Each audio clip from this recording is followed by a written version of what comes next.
अस्सलामुअलैकुम नाज़रीन। वली दकनी की या रदीफ़ की गज़लें हम पढ़ रहे थे। पहली गज़ल समात फरमाएं। मंगा के पीकूं लिखूं मैं आपस की बेताबी, लिया नैन की सफ़ेदी सूं कागज़ आबी।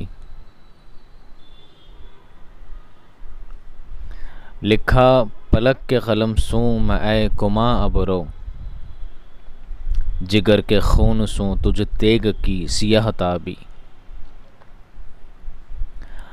हवा हुआ है जब सूं वो नूर नज़र आँखां से जुदा,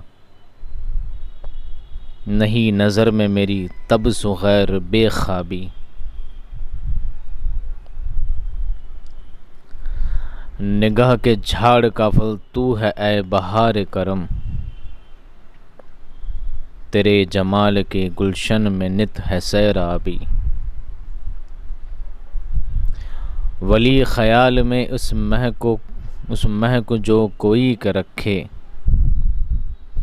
तो ख्वाब में न दे उसको गैर महताबी। शुक्रिया।